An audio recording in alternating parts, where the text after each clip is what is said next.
Welcome to my YouTube channel Devendra math classes. देखिए question number 7 देखेंगे exercise 6.5 का। क्या कहता है, प्रूव करें कि the sum of the squares of the sides of a rhombus. देखो हमें क्या गिवन है, एक रोम्बस गिवन है। हम रोम्बस बना लेंगे भाई, रोम्बस बना लेंगे हम। रोम्बस क्या होता है, जिसकी सभी साइड्स क्या हो, इक्वल हो, और जिसके डायगोनल क्या करते हो, बाइसेक्ट करते हो। कहाँ पे, 90 डिग्री पे। ये बात ध्यान में दें। देखें ए बी सी डी नाम ले लिया, मान लिया मैंने इस रोम्बस को, तो इसके ये डायगोनल खींच लेता हूँ ए सी और बी डी, ठीक है। और रोम्बस बना लिया तो साथ में ये भी कर लेता हूँ, ये मान लिया ओ पर काट रहे हैं, किस पे काट रहे हैं, ओ पे। और ये भी कर लेता हूँ कि ये देखो, हमें पता होना चाहिए कि रोम्बस के डायगोनल कहाँ बाइसेक्ट करते हैं, 90 डिग्री पे बाइसेक्ट करते हैं। बाइसेक्ट से मतलब ए ओ जितना होगा उतना ही ओ सी होगा, और ओ डी जितना होगा उतना ही ओ बी होगा, ठीक है। यहाँ पे क्या दिया गिवन है, A B C D is a rhombus, is a rhombus है भाई, ए बी सी डी, ठीक है। हमें क्या प्रूव करना है, देखो कहता है प्रूव करें कि सम ऑफ द स्क्वायर्स, किनके स्क्वायर्स का sum of the squares of the sides of a rhombus. जो रोम्बस की साइड हैं, जैसे ए बी साइड हो गई, उसके स्क्वायर का, ए बी स्क्वायर और साइड्स का, साइड्स मतलब बी सी स्क्वायर और सी डी स्क्वायर और ए डी स्क्वायर का सम। देखो मैंने सम कर दिया है, बोला है इसने सम ऑफ द स्क्वायर्स। क्वेश्चन को समझना जरूरी है कि क्या करवाना चाह रहा है अपने से, क्या करना है। देखिए sum of the squares of the sides, किसकी साइड, रोम्बस की साइड। तो रोम्बस की साइड क्या है, A B B C C D और ए डी है, उनके स्क्वायर का सम इज इक्वल टू, वो इक्वल है किसके, sum of the squares of its diagonals. उसके डायगोनल, डायगोनल क्या है इसका, एसी है, उसके स्क्वायर का और किसका सम, इसके डायगोनल का, उसके डायगोनल्स के। देखो कहता है इज इक्वल टू सम, सम हो गया the square of its diagonals, ये डायगोनल्स के स्क्वायर का सम के इक्वल है ये हमें प्रूव करना है। ओके स्टूडेंट्स, अब देखो इसके अंदर जब हम प्रूव करेंगे तो कोई भी एक ट्रायंगल हम ले लेंगे। इसका प्रूफ देख रहे हैं हम, सॉल्यूशन देखें तो देखो ट्रायंगल ले लें, in triangle A O B, कौन सी ट्रायंगल ले लें, ए ओ बी ले लें अगर हम।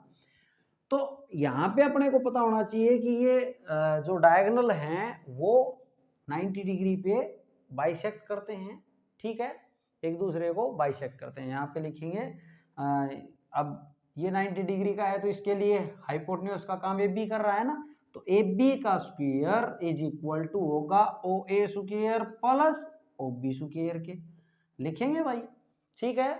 इस ट्रायंगल में बात हो रही है।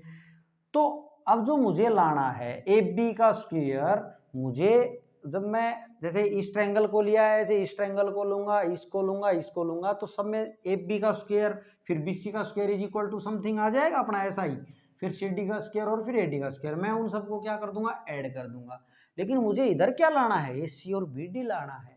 लेकिन यहाँ क्या इसमें आ रहा है, ओ ए और ओ बी आ रहा है। तो हमें क्या, हम क्या चाहते हैं, इसको ए सी और बी डी में बनाया जाए। अब ओ ए है, ये जो ओ ए है उसको मैं, देखो मैंने बताया कि ये जो रोम्बस होता है उसके डायगोनल क्या करते हैं, बाइसेक्ट करते हैं एट राइट एंगल पर। तो ओ ए और ओ सी क्या है, इक्वल है।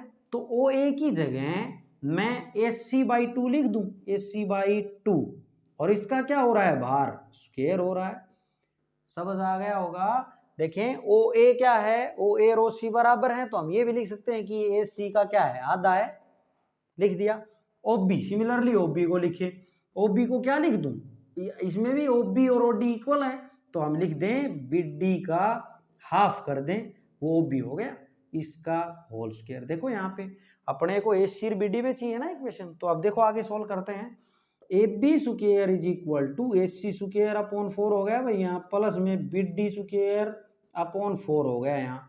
यहाँ देखें तो 4 एलसीएम ले लेंगे, A C square plus B D square upon में 4, इधर चल रहा है ए बी स्क्वायर, इस 4 को क्रॉस, यहाँ कुछ भी नहीं तो 1 है, 4 क्रॉस मल्टीप्लाई कर दें तो 4ab square is equal to क्या आ गया, AC square plus BD square. Equation 1 नाम दे देंगे हम, क्या दे देंगे, इक्वेशन 1 नाम दे देंगे। ठीक है, देखो AC BD में आ गए और इधर AB में आ गया, ये 4 तो हट जाना है, देखेंगे आगे सिमिलरली करके लिखेंगे आप। अब आप हर बार सोल्व नहीं करके दिखाएंगे, सिमिलरली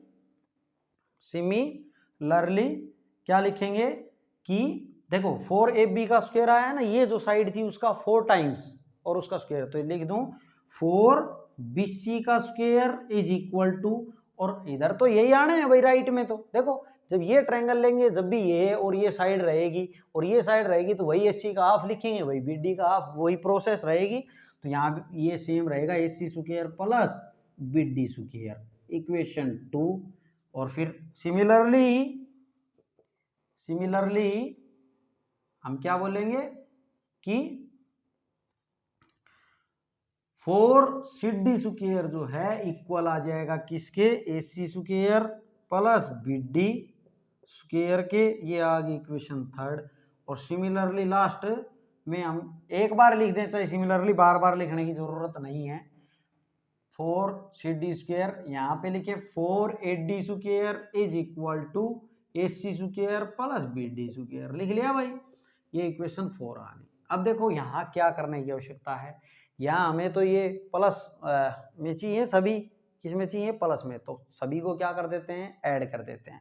तो first plus second plus third plus 4 add कर दें भाई, ऐड करेंगे तो 4AB स्क्वायर बना, यहाँ से प्लस 4BC स्क्वायर बना, प्लस 4CD स्क्वायर बना, plus 4AD square is equal to यहाँ पे देखें तो AC, देखो AC और AC कितनी बार आ रहा है, 4 टाइम्स आ रहा है ना, सब में ऐड होके आएगा। तो मैं देखो लेफ्ट को मैंने ऐड कर दिया है सारे, अब राइट में सारे ऐड करेंगे तो AC स्क्वायर और AC स्क्वायर कितने हो गए, 4AC स्क्वायर। तो 4AC स्क्वायर ही लिख देता हूं मैं, 4 बार लिखेंगे।